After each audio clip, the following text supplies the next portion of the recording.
At 2 o'clock in the morning in Seattle, Arthur, a technology project manager on the brink of exhaustion, quietly stirs his coffee amidst a sleepless night, facing the unceasing noise within his head.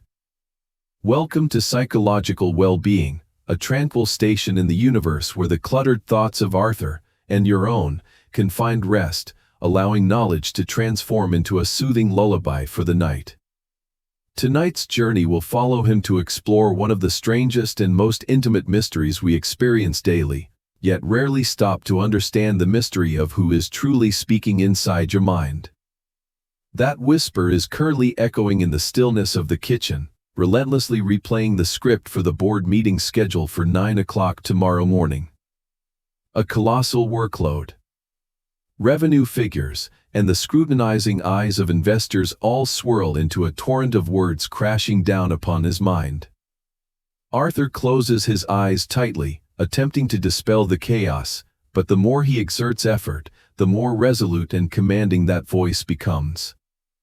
He tells himself he must sleep, as his body craves rest after countless hours of high-pressure work, yet this powerful director at the negotiation table finds himself utterly helpless before his own brain. This leads us to a fascinating core paradox. Arthur, like many of us, has always believed himself to be the captain steering the ship of the mind, the one holding the wheel to determine every thought. But if he were truly the absolute master of that inner kingdom, why can he not simply pull a lever, commanding his mind to cease its activity and sink into sleep? If thoughts are of our own making, why must we endure torment from things we do not desire? Imagine sitting in a quiet room when suddenly there is a knock at the door. You invited no one, nor do you know who stands outside, yet the door swings open and an uninvited guest brazenly enters, beginning to loudly criticize everything in the room. Arthur's thoughts are currently functioning in a similar manner. Scenarios of failure, self-reproach, or anxieties about the future do not stem from a deliberate decision. They appear abruptly, without warning, wandering freely through his mind like passing strangers. We often assume we are actively thinking, but in reality, most of the time, thinking is simply happening on its own. The mental machine continuously produces fragments of language, images, and predictions, creating a hazy lens that obscures the quiet reality of the present moment. Arthur stands there, the dim yellow light casting shadows on the wall as the steam from his coffee rises like an illusion, yet he is not truly experiencing that moment. He is imprisoned within a non-physical space, where an invisible storyteller is busily weaving tragedies that have never occurred. Recognizing this truth is the first step toward untying the knot of anxiety. When we begin to observe thoughts as uninvited guests rather than our own essence, a new space opens up. That space does not promise to instantly silence all noise, but it offers a gentle shift in perspective, helping us stop struggling with ourselves and gradually find true freedom. Amidst the relentless gears of modern life, standing silently in the dim morning light of his apartment, Arthur realizes a belief has taken deep root within him, a belief that most of us modern humans carry as an unshakable truth: the absolute identification of oneself with the voice echoing incessantly in the mind.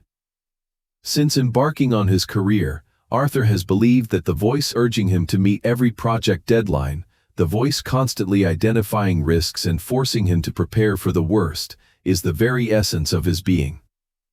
He proudly calls it a sense of responsibility, ambition, and the core drive that helped him become a successful director in the Tech Valley.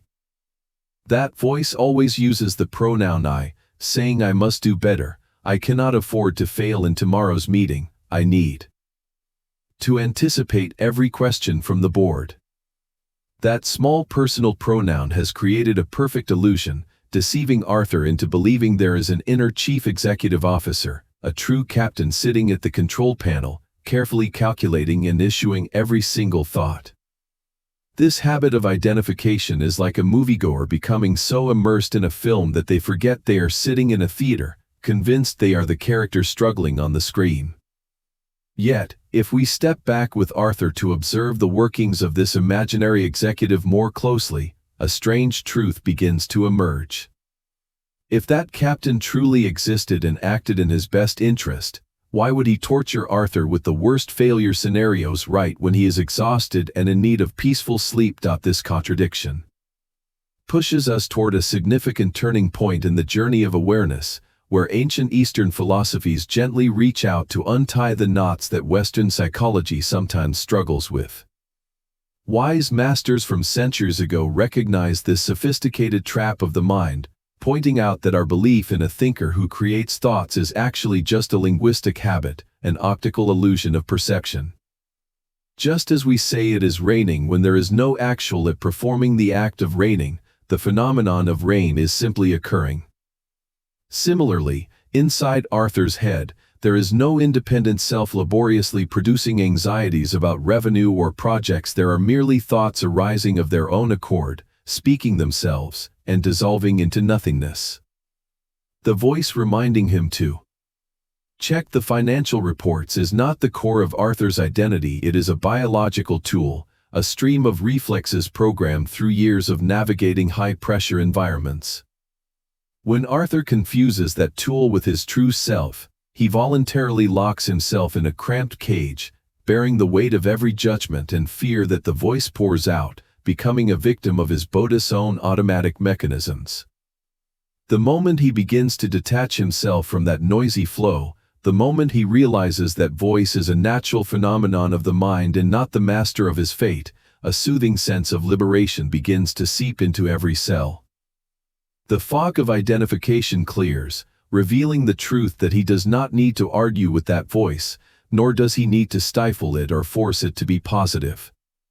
Just as you cannot command your heart to stop beating or your blood to stop flowing, you do not need to force the mind to stop producing thoughts. You only need to relax and smile, seeing it as a stream trickling through the vast forest of awareness.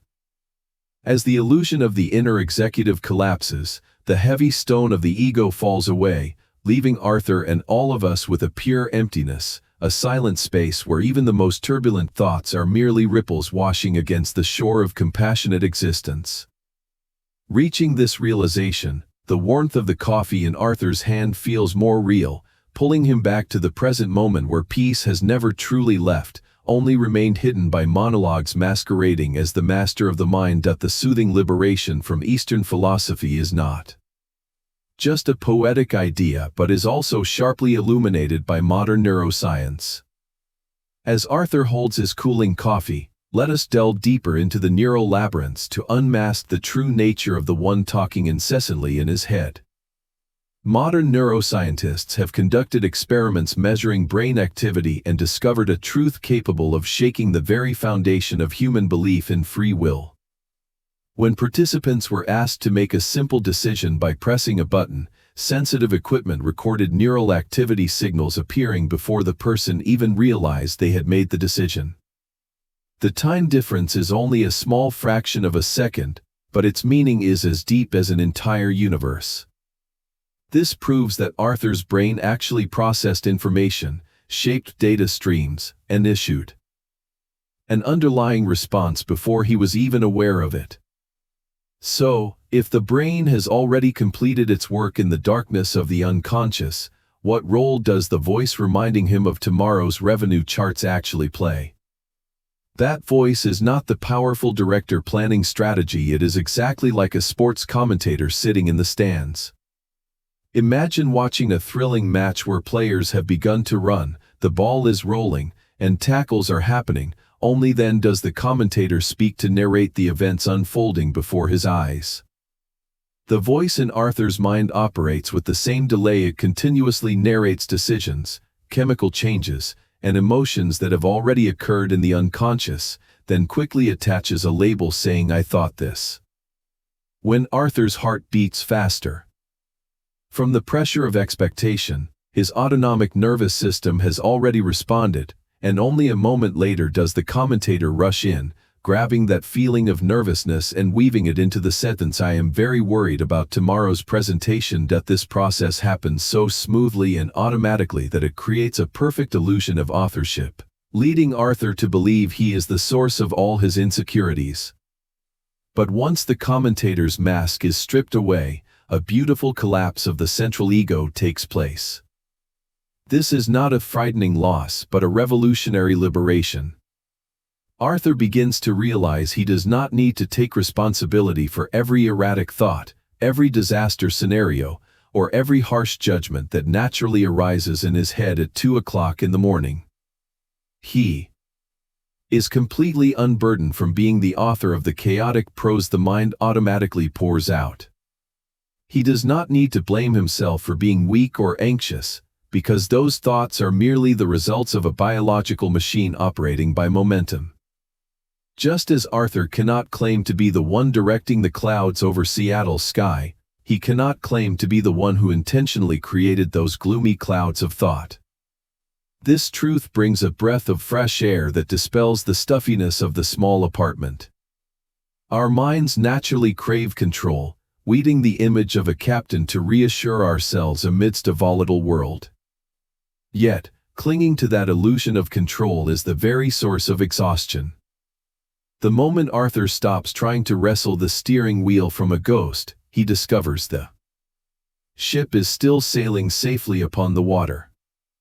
Anxieties about the board or dancing financial figures are just engine noise, not commands dictating his fate. Understanding the delay of the inner commentator is the golden key to liberation, turning sleepless nights into an opportunity to practice letting go.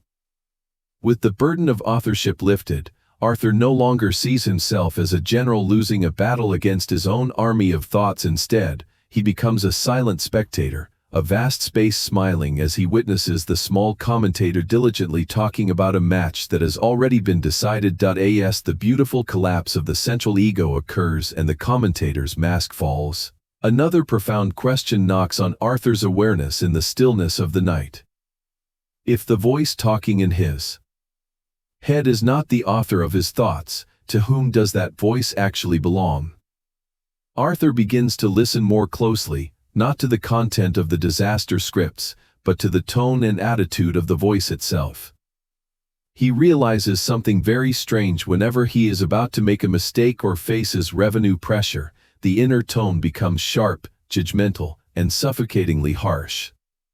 But if he observes calmly, that harsh resonance feels surprisingly familiar, as if it is not original but patched together from countless fragments of the past.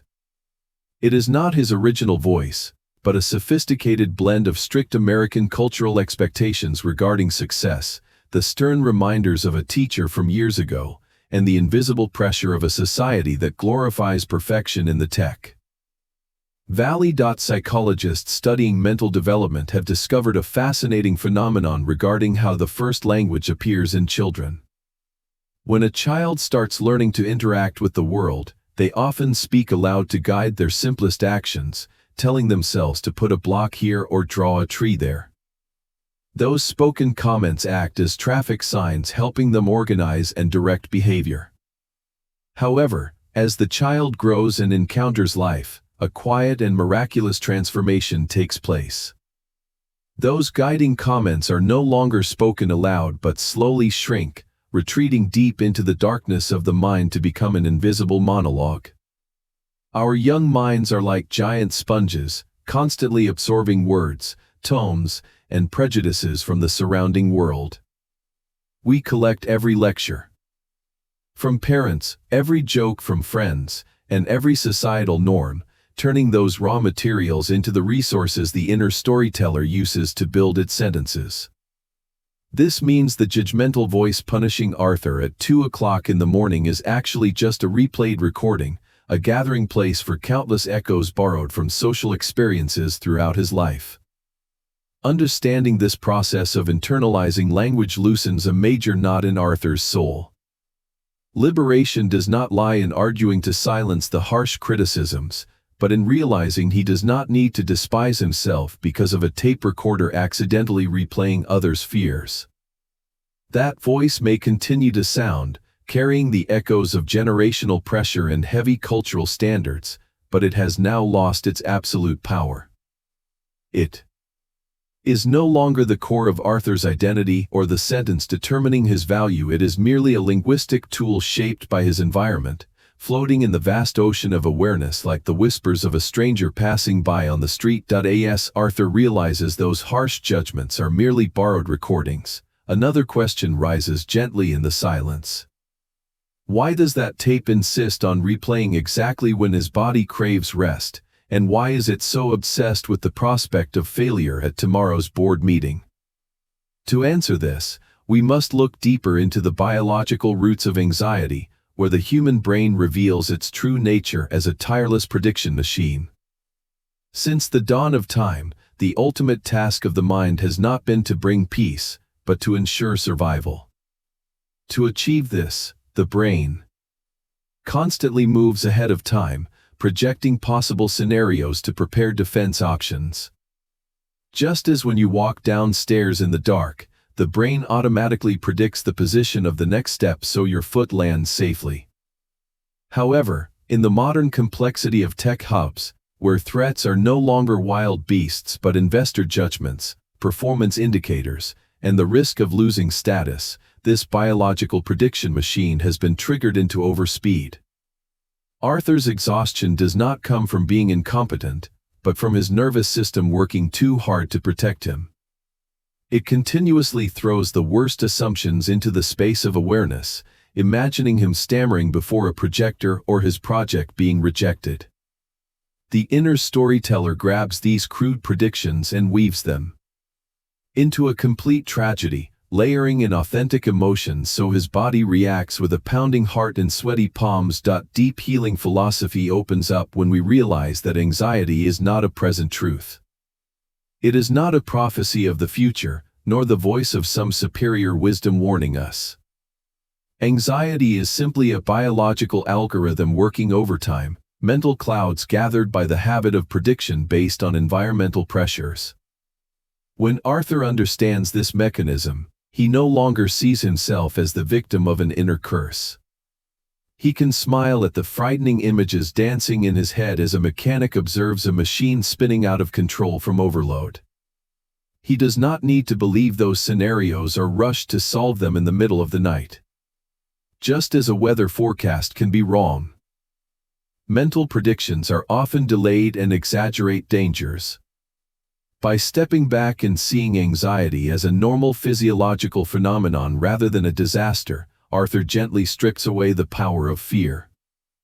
The prediction machine may still run a few more laps by momentum, and images of the meeting may still flicker by, but they are now just faint shadows on the bedroom wall, no longer heavy enough to pull him into the abyss of despair, opening a vast space for his exhausted mind to finally breathe a sigh of relief. Once we realize the biological prediction machine is only projecting crude assumptions, we must take another step to see how the inner storyteller molds those harmless predictions into a cinema of imagined disasters. The brain provides fragmented images of tomorrow's meeting, but it is the storyteller who laboriously patches them together. It takes an investor's frown, pairs it with a drop in revenue, adds the soundtrack of panic, and directs a tragedy with a beginning, middle, and end. If attention merely glides over a small anxiety and moves on, the thought naturally dissolves. But Arthur falls into a common trap of superficial healing methods. He tries to argue with the storyteller, using logic to extinguish fear, telling himself he is well prepared and cannot fail. Yet, the reality of this inner dialogue is a cruel paradox. Attempting to refute a negative thought with a positive one does not silence the film, rather, it accidentally fuels the illusionary theater to run at full capacity.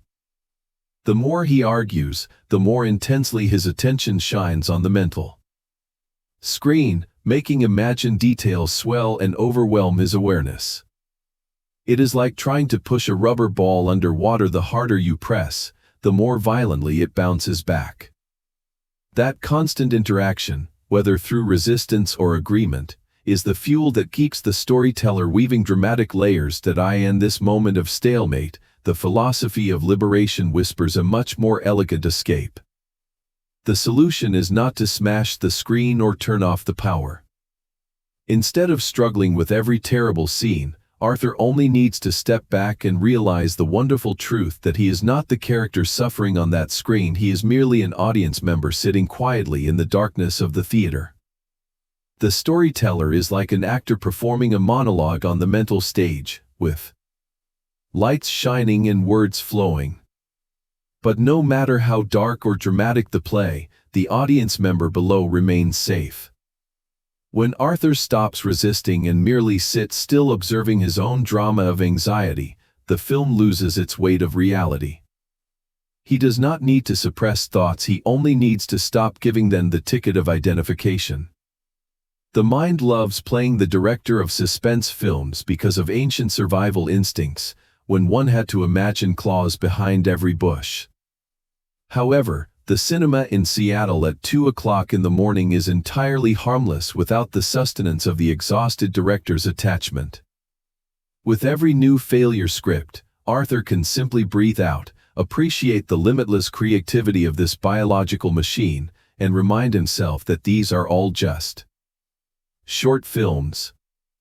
The truth is, the brain can create countless frightening scenarios, but none are reality until they actually happen.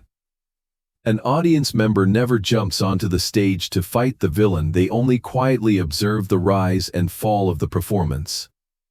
Let the storyteller continue projecting board meeting scripts and let the ghosts of prediction dance on the wall, because once the silent spectator within has awakened, every imagined disaster, no matter how grand, is just a streak of light passing through the empty space, unable to touch or mar the silent peace of core awareness.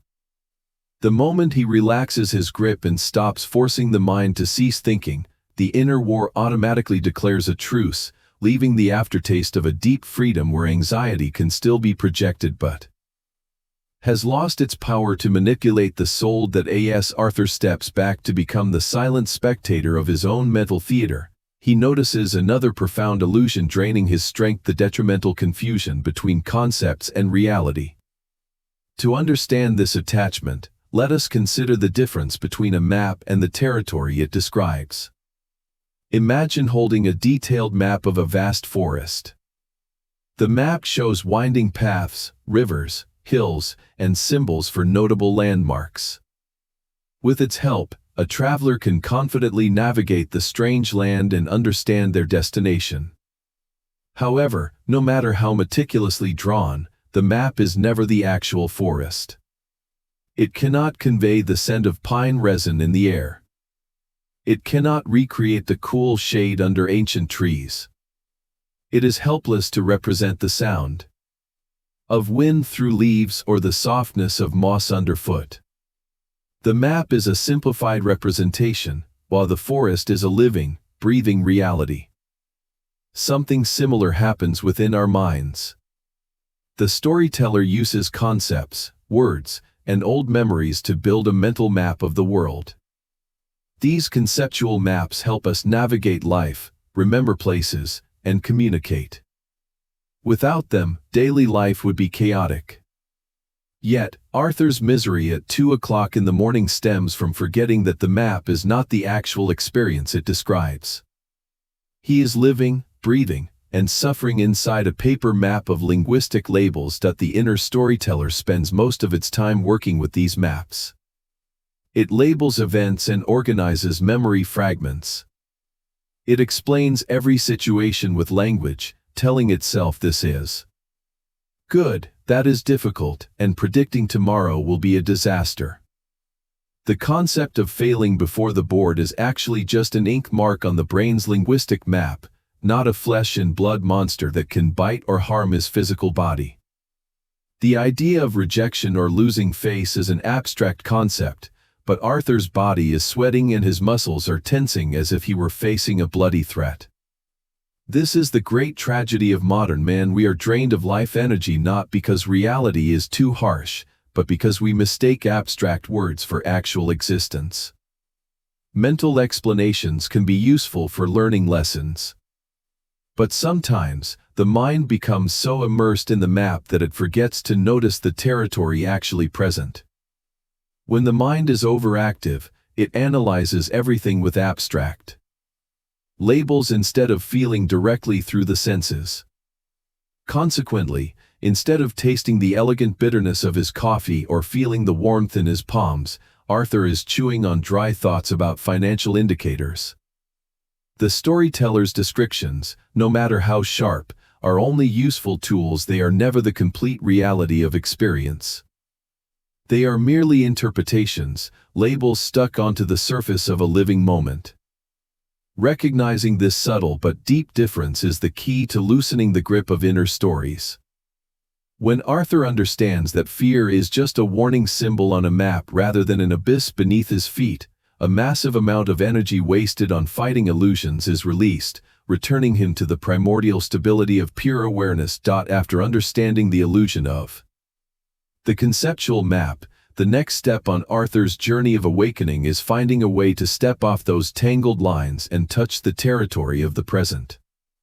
To do this, we do not need a great intellectual effort, but a gentle shift of attention toward direct experience through the senses.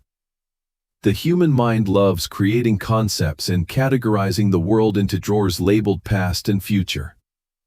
But this habit severs the sacred connection between us and the simple beauty of existence. Right now, Arthur is in his dark kitchen, hands cradling a warm coffee mug.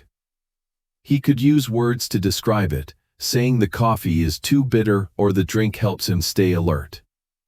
Yet, those descriptions are only small pointers toward the actual sensation: the warmth spreading through his palms, the delicate aroma rising from the cup, and the comforting stillness of the moment itself.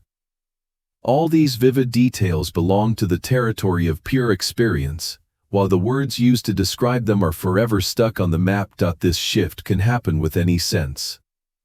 Outside the window in Seattle, night rain begins to fall, tapping rhythmic beats against the glass. Initially, the storyteller might jump in to comment that the rain is sad or the sound is depressing. The concept of a gloomy rain is just a woven story, a filter preventing direct contact. But if he does not follow that commentary and continues to listen silently, the storyteller's voice will fade. Soon, in the vast space of awareness, only the sound of the present will remain, the steady and pure rhythm of falling rain. Non-linguistic reality always exists before the storyteller can apply a label. No rain calls itself sad, and no coffee defines itself as bitter. They are simply phenomena occurring fully in this moment. Immersing oneself in raw experiences without a judgmental lens is the most effective psychological first aid for modern humans. Whenever we feel exhausted by the whirlpool of thought, we can use our senses to find the way home. When our attention leaves the unceasing commentary, the territory of reality becomes clearer and more radiant than ever. It pulls the mind from the illusionary theater and immediately soothes the nervous system.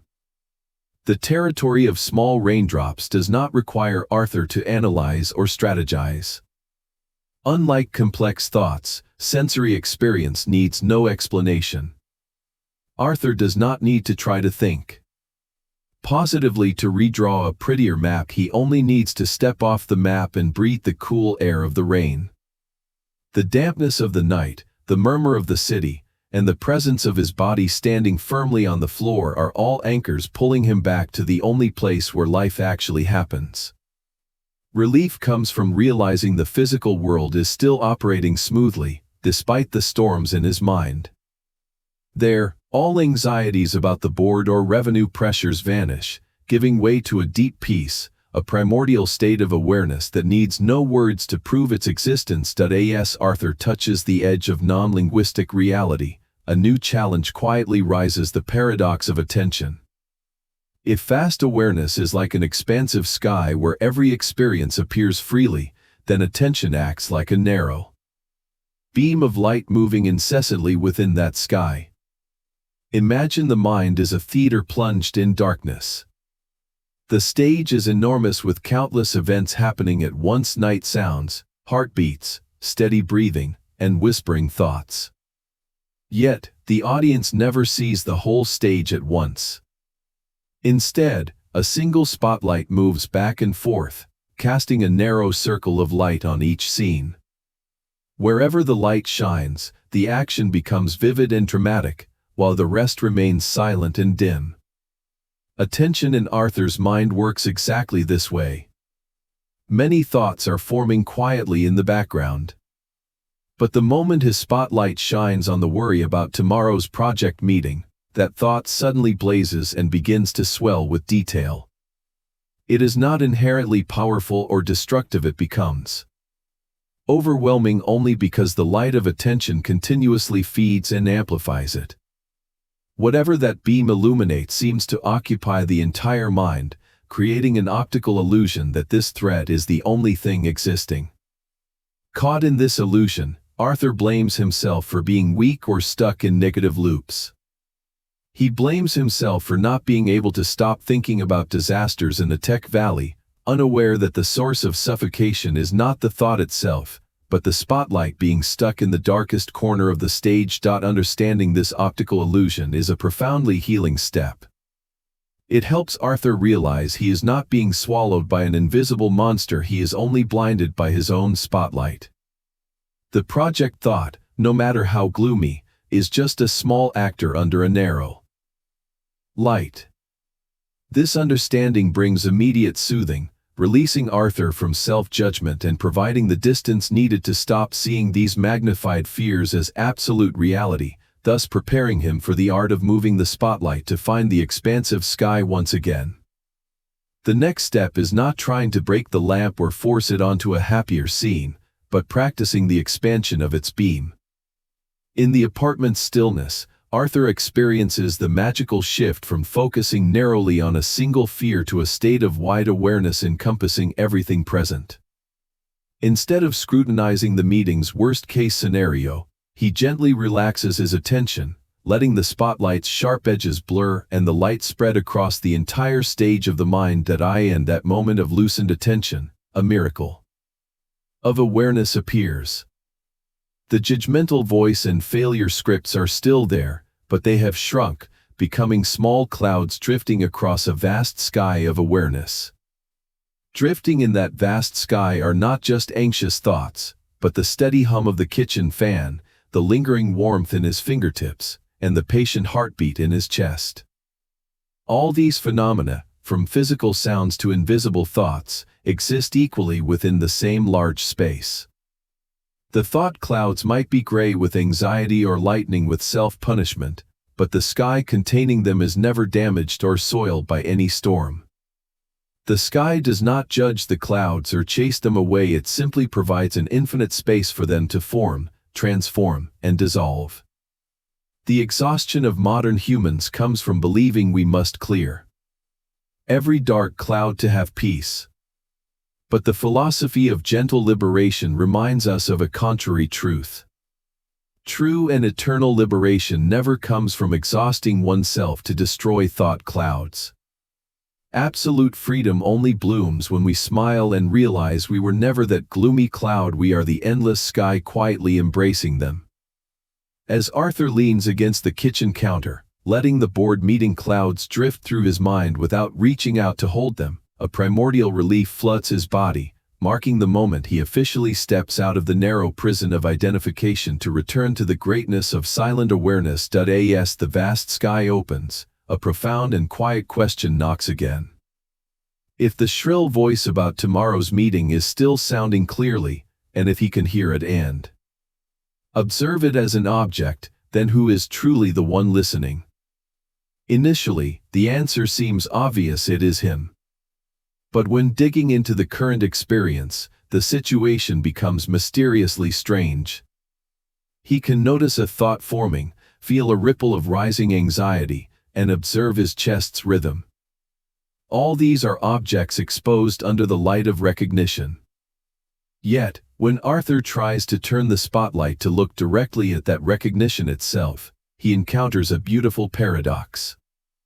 The observer cannot turn itself into an object to be observed.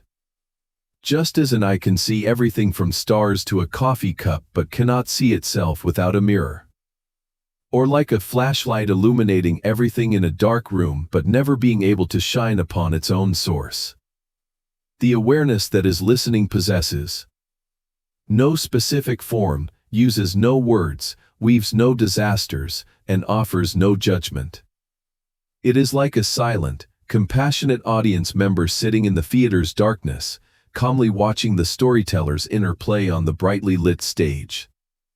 That audience member has always been there, present behind every drifting thought since he was a curious child, up to this moment as a man facing Tech Valley pressures. Though the stories change over decades, from childhood sorrows to heavy financial reports, the capacity for silent recognition remains intact, empty, and unchanging. It does not engage in moral debates or tell him to work harder. It is merely the knowing, a state of pure awakening, always welcoming every phenomenon passing through it. Touching this awakening, a wave of ultimate relief surges through Arthur. For years, he carried a burden, believing he was that noisy, insecure, judgmental voice, a mistake that drained his life energy. But now, in a moment of gentle insight, he realizes he is not the panicked storyteller, he is the infinite space containing that voice. The voice, no matter how loud, is just a sound rising and falling within a vast silence. Becoming the silent spectator does not mean destroying the storyteller, but having the absolute freedom to let go of the need to control or identify with it. The storyteller might still mumble about the future, but the audience member within Arthur only smiles in recognition. He no longer clings or resists, letting every mental sound echo into the silence and vanish like ripples on a beach in the quiet night, leaving a soul completely free amidst the world's fluctuations. As Arthur rests in the awareness of a silent spectator, a subtle beauty reveals itself amidst the cluttered thoughts. We often feel that the stream of thought is a continuous waterfall, one thought rising as another ends. Yesterday's memory links to tomorrow's worry, creating a chain of words that imprisons attention. But if Arthur slows his observation just a bit, he discovers a magical secret hidden in plain sight: the invisible gaps between thoughts. Think of a great symphony. If musicians played without any rest, the sound would be a chaotic wall of noise. Musical greatness lies not just in the notes, but in the fragile silence between them. That brief stillness shapes the melody and allows sound to touch deep emotions. The human mind has the same artistic structure. When a thought about the board meeting ends, before the nervous system crafts a thought about emails, there is a microscopic gap in time.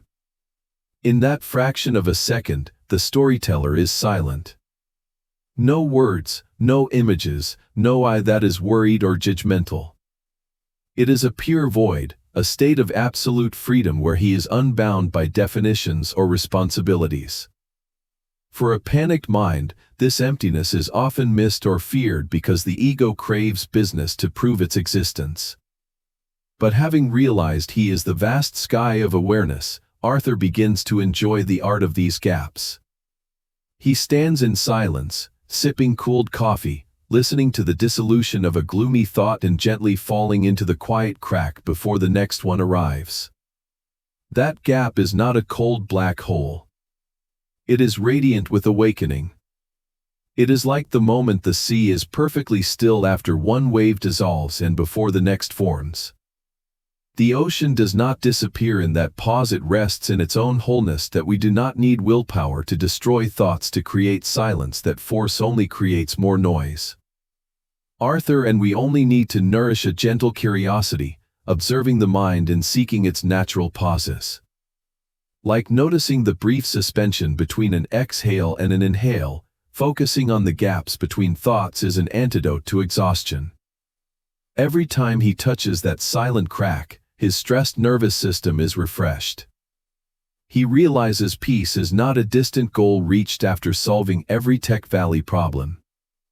Peace is always present, hidden in the pristine gaps within the noisy flow of life, waiting for the silent spectator to recognize and surrender to the beauty of the vast emptiness. When the first rays of dawn pierce the Seattle fog, Arthur puts on his athletic gear and heads toward Discovery Park.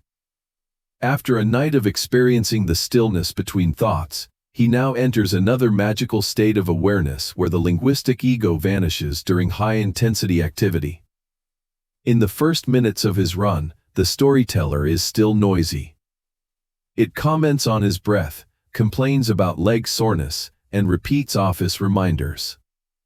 It chirps instructions to run faster or judges his body as heavier than usual. This conceptual fog tries to cling to the mind, making the initial steps feel awkward and effortful. But as he moves past the uneven slopes into trails shaded by ancient trees, a subtle shift occurs. His breathing synchronizes perfectly with his steps.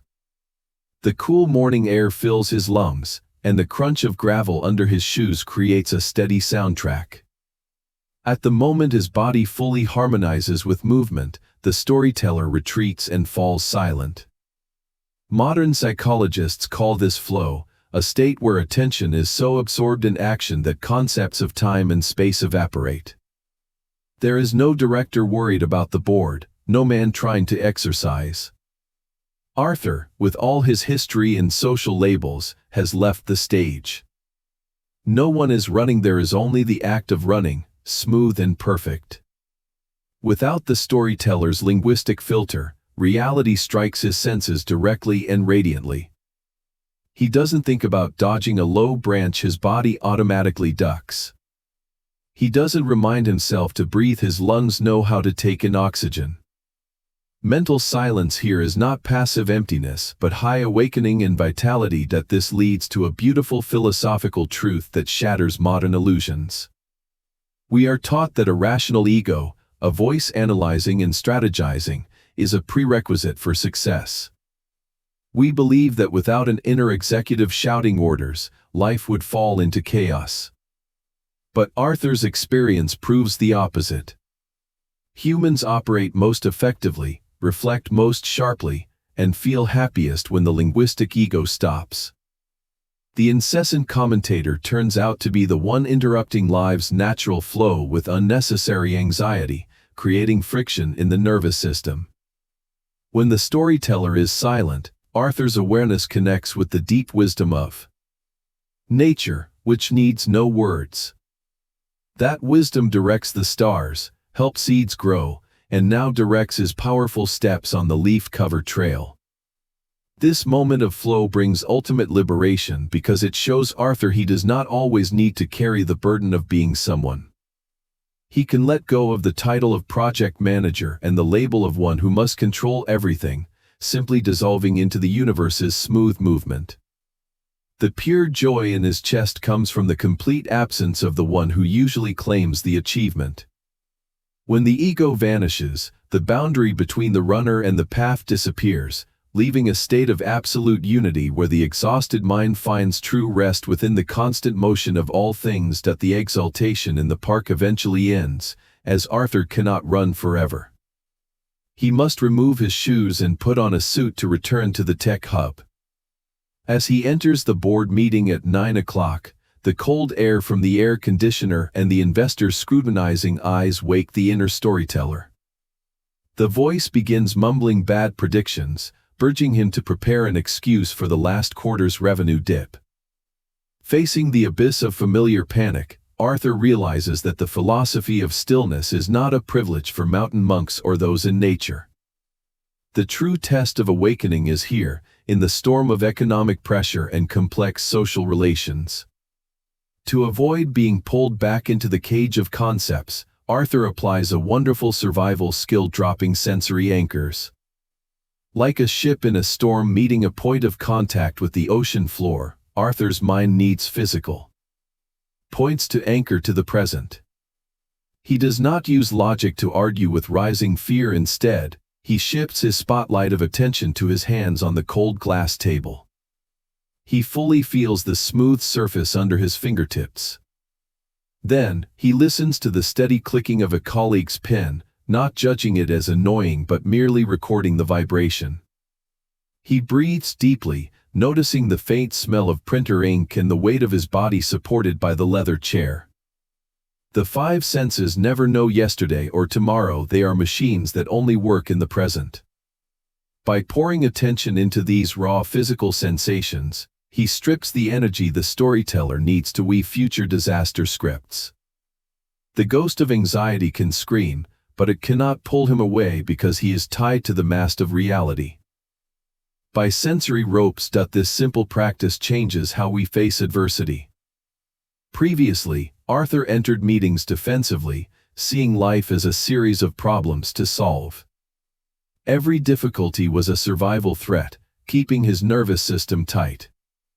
But relying on sensory anchors, he is no longer a warrior struggling against investor attacks. He is an experiencer of existence, a vast awareness containing the meeting room. The tension of others and the complex numbers on the screen are just interesting phenomena on the surface of awareness, just like the rain in Seattle at 2 o'clock in the morning. They might be noisy or require processing, but they cannot hurt his silent core. By being present with what is before him without extra commentary, Arthur finds ease in the marketplace. He smiles calmly and speaks clearly, not because he forced himself to be confident, but because he cleared the mental obstacles, allowing life's natural flow and wisdom to lead his actions. True peace is not escaping busy life, but the ability to immerse oneself fully in each moment of existence despite surrounding changes. Leaving the meeting, Arthur walks the hallway with an unprecedented stillness, leaving behind financial figures and the once skeptical investors now convinced by his calm. Standing before a giant window looking down at busy Seattle, we take a great step back in awareness, shifting from a narrow human perspective to the vastness of cosmology. The storyteller has always convinced Arthur he is a solitary individual locked in skin and bone, fighting an external world. This illusion of separation is the source of suffering. But looking through science and philosophy, an overwhelming picture breaks that isolation. Look at Arthur's hands, his heartbeat, and his neural structures. None of the matter in his body appeared from nothing. Billions of years ago, before human time, the atoms in his skin, the iron in his blood, the calcium in his bones, and the carbon in his cells were all forged in the cores of ancient giant stars. When those stars exploded in the galaxy's brightest bursts, they scattered these seeds across the dark cosmos. After infinite journeys, that stardust gathered, evolved through many forms, and at this moment, organized into the being called Arthur. This means Arthur's mind is not a stranger drifting into the universe. That mind is the way the universe is, becoming aware of itself. When Arthur watches clouds over the city, it is the universe using his eyes to see its own beauty. When he hears sirens, it is the universe listening to its own rhythm. Even when the storyteller asks about the meaning of life, it is the universe questioning its own existence through a human brain. We are never strangers thrown into a world to struggle. We are like waves on the ocean. Whatever the shape, the essence is water. Arthur is not an individual crushed by work. He is the entire evolutionary flow of all things temporarily expressed as a project manager. With this cosmic view, the storyteller's play becomes small and harmless. Revenue worries or tech valley pressures are just ripples in the eyes of the stars. All things flow in an endless dance of birth and death, and our job is not to control the dance, but to relax and join each step. The silent spectator within Arthur has expanded into cosmic awareness. He breathes deeply, knowing the oxygen is the legacy of ancient stars. A gentle smile appears, his long exhaustion washed away by gratitude for being a conscious part of this infinite theater, where mental noise finally finds rest in the eternal space that birthed it. As the first dawn light clears the Seattle fog, Arthur stands by the window, accepting the thin warmth on his forehead. This philosophical journey didn't magically erase Tech Valley troubles or make him a saint. The storyteller still speaks, reminding him of a 10 o'clock email or project charts. But the voice is no longer a tyrant wielding a whip. It is back to its original place, a diligent biological tool, a small sound in the vast silence of awareness. Arthur smiles at this simple truth, knowing true stillness is not a distant goal where thoughts are stifled, but has always been there behind the noise.